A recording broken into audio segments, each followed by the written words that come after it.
Have you ever wondered how to find true inner peace amidst the daily chaos? Buddhism offers us millennia-old teachings that guide us toward acceptance and detachment, showing us that what is meant for us will come at the right time. Through stories and parables, we will learn to let go of what doesn't belong to us and embrace with serenity what life offers. We will discover that detachment doesn't mean indifference, but a profound freedom that allows us to fully live in the present. Join us on this journey of self-discovery and personal transformation, where together we'll explore how to apply these teachings in our daily lives to achieve a fuller, more conscious existence.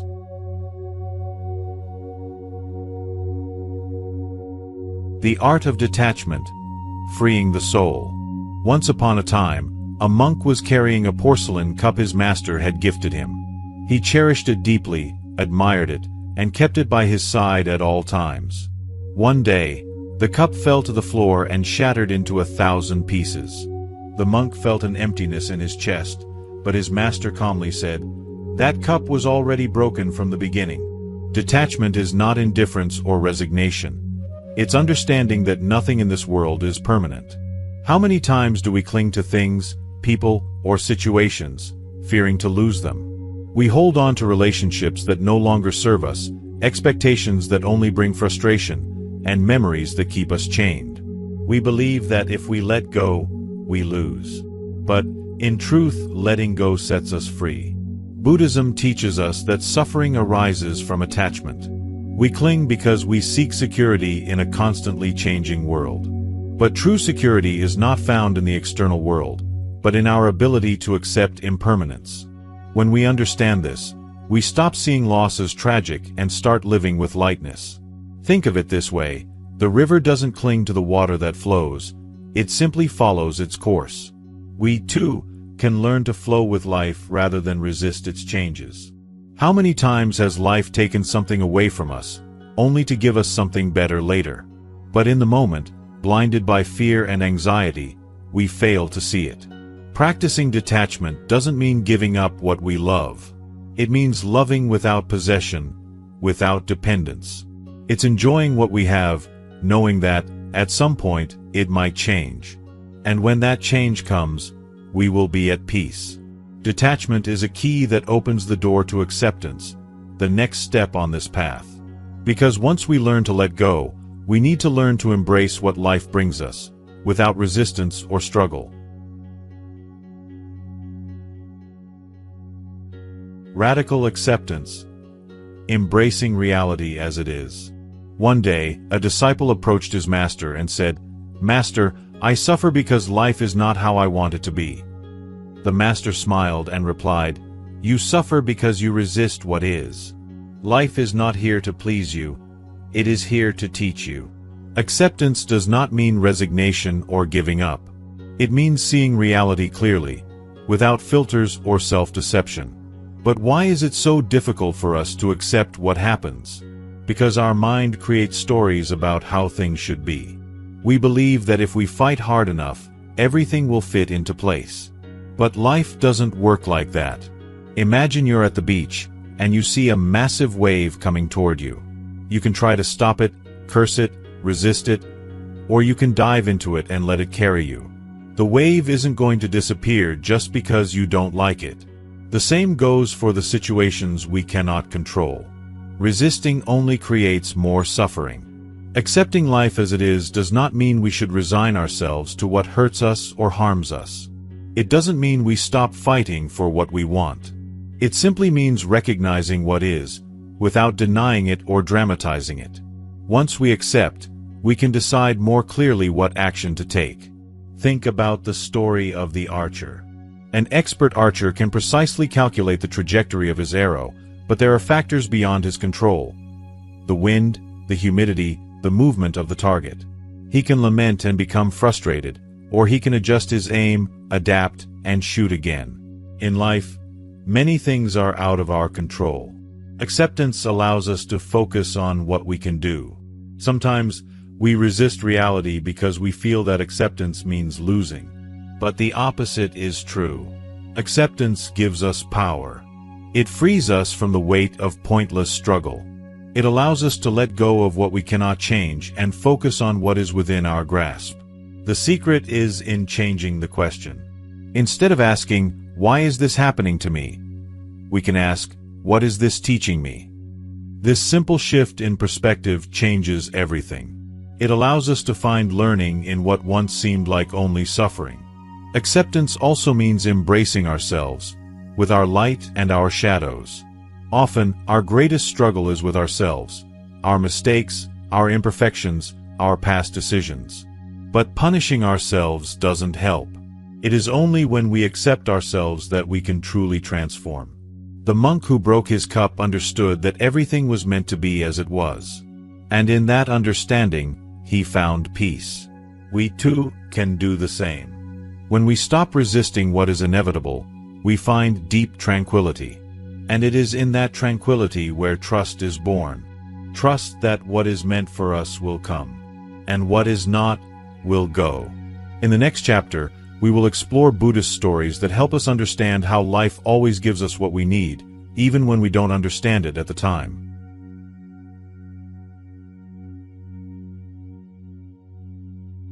Buddhist stories about fate and trust in life.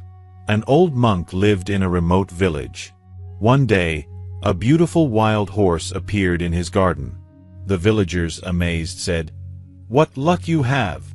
A horse like this is a great treasure." The monk, calmly, responded, "Luck or misfortune, who knows?" Soon after, the monk's son tried to tame the horse but fell and broke his leg. The villagers exclaimed, "What misfortune! Now your son can't work."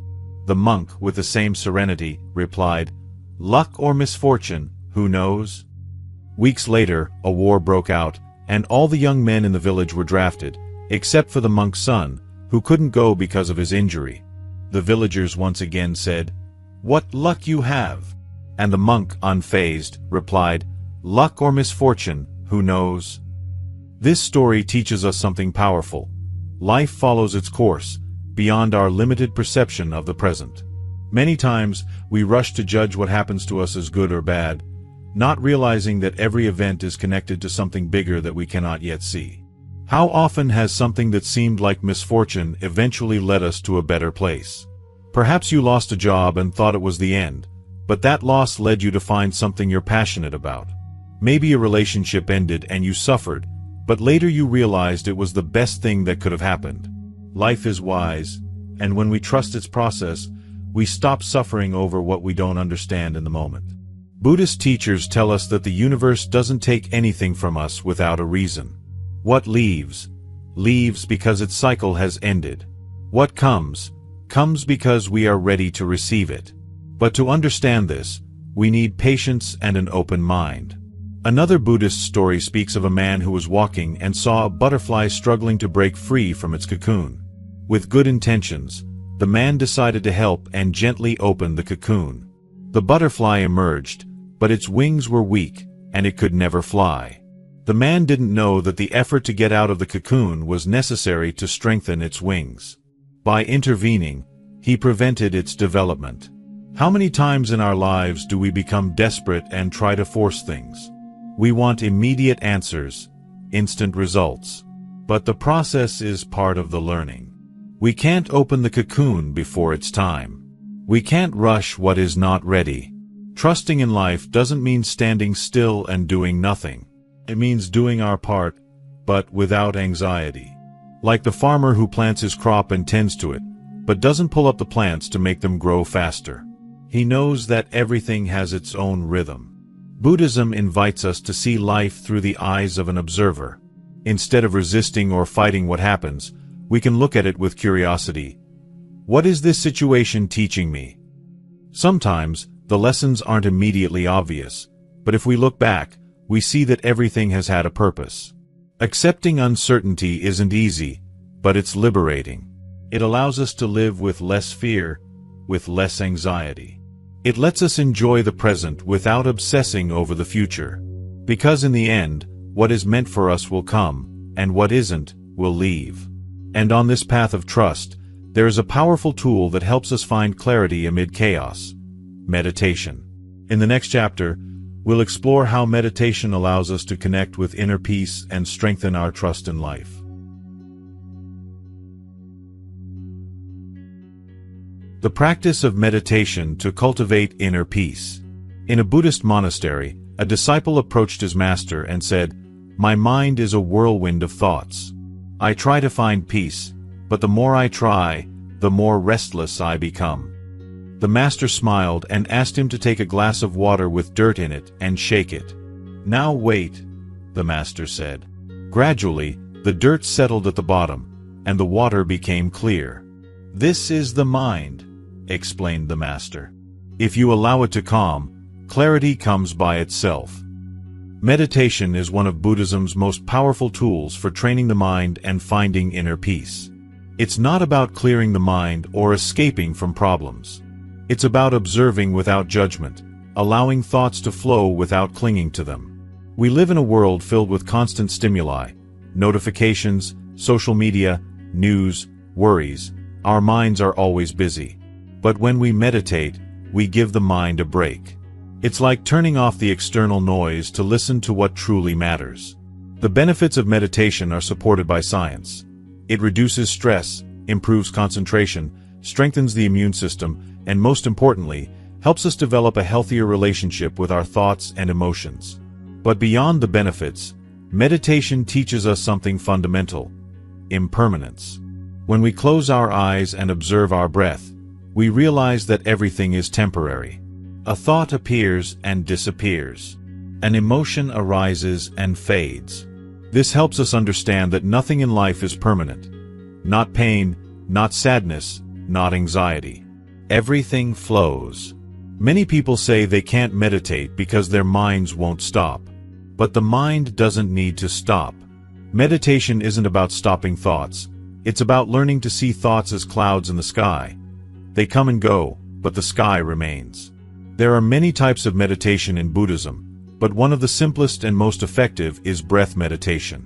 All you need to do is find a quiet place, close your eyes, and bring your attention to the air entering and leaving your nostrils. Don't try to control anything, just observe. If your mind wanders, gently bring it back to your breath. There's no need to force anything. Another powerful practice is the meditation of gratitude. Every day, take a few minutes to reflect on the things you're thankful for. This shifts your perspective and helps you focus on the positive, instead of what's missing. There's also the letting go meditation. If there's something weighing on you, imagine holding it in your hands. Breathe deeply, and with each exhale, imagine releasing it little by little. It's a simple practice, but incredibly powerful for releasing emotional burdens. As we meditate regularly, we begin to notice changes. We react less to difficulties. We feel more peace in our daily lives. We learn to live with greater presence. And this presence is key to letting go of control and flowing with life, which is the next step on our journey. In the next chapter, we'll explore how to trust the universe and release the need to control every detail of our existence. Letting go of control and flowing with the universe. One day, a disciple was standing by the river with his master. As they watched the water, the master said, "Look at how it flows without resistance, adapting to every rock, every curve, every change in the path. It doesn't fight the current, it simply moves forward." We try to control everything. Our relationships, our future, what others think of us. We believe that if we plan enough, we can avoid pain and guarantee our happiness. But life doesn't work that way. Like the river, it is in constant motion. When we cling to what we can't control, we suffer. Buddhism teaches us that true peace comes when we learn to let go. It doesn't mean we stop trying. It means we accept that not everything is in our hands. We can do our best, but we can't control the outcome. We can love someone, but we can't make them stay.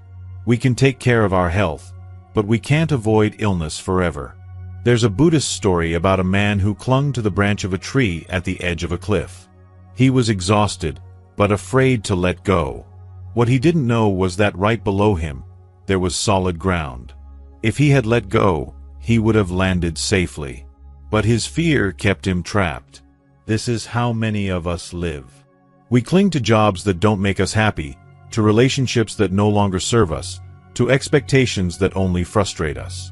We're afraid to let go because we think we'll fall, but in reality, letting go is often what saves us. But how do we learn to let go of control? First, by accepting that uncertainty is a part of life. There are no absolute guarantees.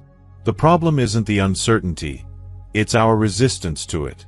Instead of viewing the future with fear, we can view it with curiosity. What opportunities will life bring me? It also helps to remember that many times, what we think is a problem is actually a doorway. There are people who lost their jobs and found their true calling. Relationships that ended, only to make room for something better. Everything is connected in ways we can't always see in the moment. Another way to practice detachment is to stop identifying with the outcomes. We do things because we enjoy them, not just because we expect a reward. Like a painter who paints without worrying about whether or not the painting will sell. Like a child who plays without thinking about winning. When we act from this place, life becomes lighter. Meditation is key here as well. It helps us observe our fears without being swept away by them. It allows us to clearly see what we can and cannot change. Letting go of control doesn't mean we leave everything to chance. It means we trust that whatever happens, we can handle it. It means we stop resisting and start flowing with life. And when we flow, something beautiful happens. We begin to feel more compassion, not just for others, but for ourselves. Because letting go isn't just about the external world. It's about releasing our own judgment and self-criticism. In the next chapter, we'll explore how compassion helps us live with more love and less suffering. Compassion for oneself and others. A monk was walking along a path when he saw a man striking his chest and crying. "Master," said the man, "I have made many mistakes. I have hurt the people I love, and I cannot forgive myself." The monk gently replied, "If a bird breaks its own wing for having made a mistake in flight, how can it fly again? Guilt is the stone that stops us from moving forward. Compassion is the wind that lets us continue." In Buddhism, compassion is one of the most important pillars. But it's not just about being kind to others. It's about learning to be kind to ourselves. Too often, we are our own worst critics. We punish ourselves for past mistakes, demand perfection from ourselves, and speak to ourselves harshly. We say things to ourselves that we would never say to someone we love. But what good does that harshness do? Does it help us improve? The truth is, it doesn't. Self-compassion is not an excuse to avoid growth. It is the foundation that allows us to change without fear. A tree doesn't grow stronger by being struck, but by being watered with patience. There is a Buddhist practice called metta bhavana, or loving-kindness meditation. It involves repeating compassionate phrases, first towards ourselves, and then towards others. It begins with something as simple as, "May I be well. May I be happy. May I live in peace." At first, it may feel strange. Many people find it difficult to wish happiness for themselves, because they feel they don't deserve it. But the reality is, only when we learn to treat ourselves with love can we offer true love to others. Compassion also means understanding that we are all on a journey of learning.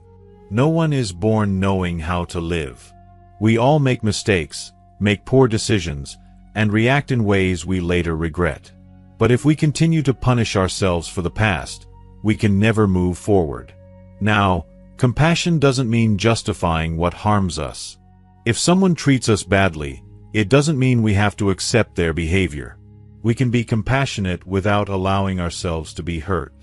The difference is that, instead of reacting with hatred, we respond with understanding. Not because the other person deserves it, but because we deserve peace. There is a Buddhist story about a man carrying a sack of stones on his back. He was exhausted, but he kept walking without letting go of the sack.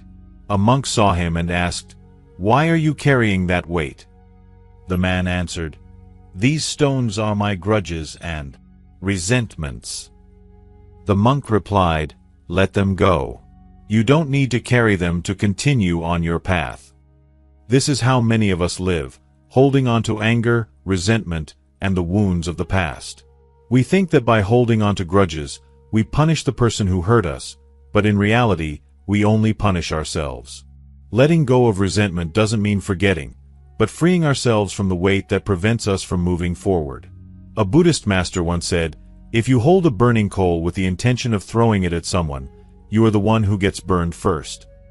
Anger and hatred destroy us more than they ever affect the person we direct them towards. But how do we cultivate compassion when we've been hurt? First, by understanding that everyone acts from their level of awareness. Someone who harms others is probably suffering in some way themselves. This doesn't justify their actions, but it helps us not to take it personally. Second, we give ourselves permission to heal. We don't have to carry the wound forever. We can choose to close that chapter and move on. And third, we remember that compassion is not weakness, it is strength. It takes more courage to forgive than to hold on to anger. It takes more bravery to let go than to cling to what hurts us. When we cultivate compassion, our lives change. We stop reacting from fear and start acting from love. We become more patient, more understanding, more light-hearted. This compassion doesn't only transform our relationship with ourselves and others, but it also helps us live in greater harmony and peace with the world. It is an essential part of the path to inner peace. In the next chapter, we'll explore how we can integrate these teachings into our daily lives to live with more wisdom and fulfillment. Integrating Buddhist teachings into daily life. One day, a monk and his disciple were walking through the forest. The disciple, feeling anxious, asked, "Master, how long will it take me to reach enlightenment?" The master responded, "If you walk in a hurry, it will take much longer. If you walk with patience, it will come sooner than you think." This is the great secret of Buddhism. Transformation doesn't happen overnight. It's not about reading a book, watching a video, or immediately understanding a concept. It's about applying what we've learned, day by day, into our daily lives. Because it's pointless to know that attachment causes suffering if we continue to hold on out of fear. It's pointless to understand the importance of acceptance if we still resist what life brings us. So, how do we bring these teachings into our everyday lives? How do we make Buddhism not just a beautiful concept, but a way of living? First, practice detachment. This doesn't mean abandoning everything and living without emotional ties. It means learning to enjoy without possessing. When something good comes into your life, receive it with gratitude, but without fear of losing it. When something leaves, allow yourself to feel the loss, but without clinging. Ask yourself, am I holding on to this out of love or fear? The answer will tell you if it's time to let go. Second, radical acceptance. Face each day with the question, what can I accept today? It might be a challenging situation at work, a conflict with someone, or a flaw in yourself. It doesn't mean you resign yourself to it, but rather stop fighting against what already is. Only when we accept clearly can we act with wisdom. Third, trust in life. Every time something doesn't go as expected, remember the story of the monk's horse. Don't label events as good or bad too quickly. Instead, ask yourself, what lesson is this leaving me with? Over time, you will see that everything serves a purpose. Fourth, daily meditation. It doesn't need to be long or complicated. Just a few minutes of conscious breathing can make a difference. If you dedicate 5 minutes each day to observe your breath, your mind will gradually calm down. Don't expect immediate results, but with time, you'll notice that you react less and understand more. Fifth, let go of control. Do your best, but without obsessing over the outcome. Like the archer who shoots the arrow without fixating on the target. If something doesn't turn out the way you wanted, instead of getting frustrated, ask yourself, how can I flow with this? Remember, the best things in life don't get planned. They happen when we're open to receiving them. Sixth, compassion in every action. You don't need to do grand gestures to practice compassion. A simple act of kindness, a word of encouragement, or even a smile can change someone's day. But most importantly, be compassionate with yourself. Instead of criticizing yourself for every mistake, speak to yourself as you would to a dear friend. Life is a constantly moving journey.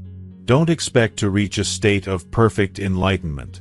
It's not about reaching a destination, but about walking with awareness. There will be days when you forget all of this and react with attachment, fear, or frustration. And that's okay. Learning is not linear. What matters is that you come back to these principles again and again. Buddhism is not a theory. It is a practice.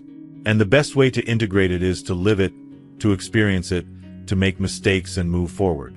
Every day is a new opportunity to apply these teachings, to let go a little more, to trust a little more, to live with more peace. If this video has helped you, subscribe to the channel to continue exploring these teachings that transform lives. Leave a comment sharing which teaching resonated most with you, and whether you've had experiences where life showed you that everything arrives in its own time. We want to hear from you. See you in the next video.